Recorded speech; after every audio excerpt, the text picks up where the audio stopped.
Dohe pachoka nyakoronga juang yina mara mondo miarwak bishop kintiere kaunti ma Kisumu don kanise bende kinde ka kinde bende samoro osebede karabda kiseyo ne gisebedo ka giling e weche mamoko kata kamano tinende nwanno ka kanise mopogore bende nowuok oko ka bende giseyo weche mosebedo ka timore e pachoka karwake twak bishop mane madimede.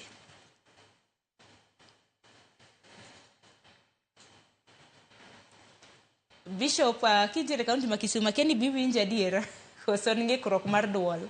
Yes. Ero kama na ahinya. Yes. Kora rwaki. Okay. Sharon na winji.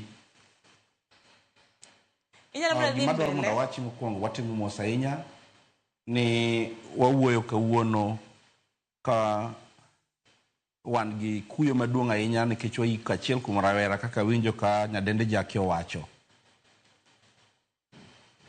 Ma en Alfred Ojwang. Ok Ojwang kende to wan kod joma ng'eny kawuono ni magin rowere mano onegi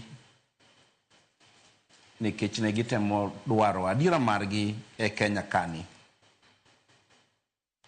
Bang' chiwo mos mara Sharon adwaro mondo awach ni adwaro loko penjo mari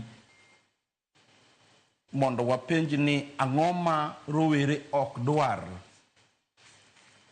Nikech kwa wacho ni ang'o ma gidwaro to samoro waparo ni gidwaro these things for their selfish interest. But ang'o ma rowere ok dwar. Sharon adwaro mondo awachi ni rowere mwawuoyo kuomgi mwawacho ni iluongo ni Gen Z gi gin nyithindo manonyuol between 1997 kaachiel kod 2012.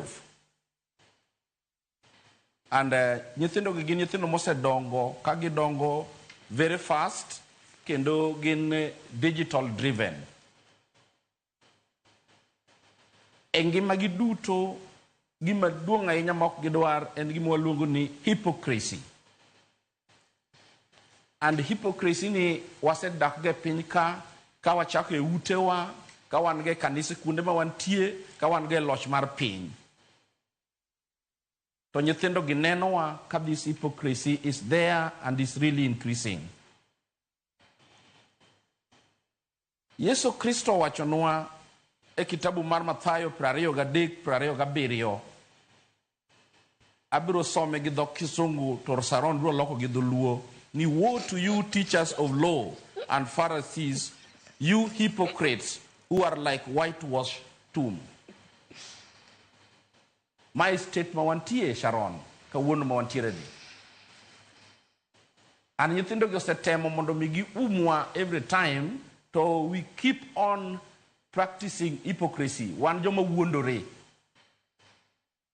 Wan jonyuol wa wuondore, kanisa wuondore, serikal wuondore.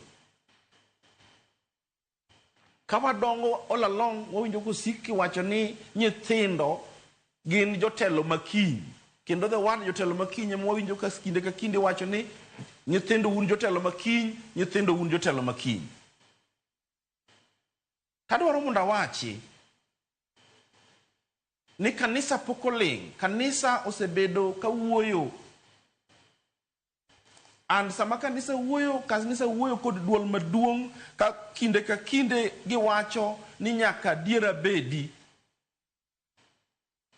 Sharon na wacho ni ananwayo kawuono be. Ni seche mang'eny wakaw the other side of a group makamoro are sleeping with the government of the day to waweyo jogo ma are out mawuok oko mondo kedi kendo wacha diera ne piny. And mane momiyo wawacho ni number one, these children do not want hypocrisy. And hypocrisy mosebedo piny ka oseromo. And I'm telling the government, I'm telling the church, I'm telling the family that if they are not careful, they are not going to escape this time round. We are not going to escape. Nyithindo gi are tired with hypocrisy.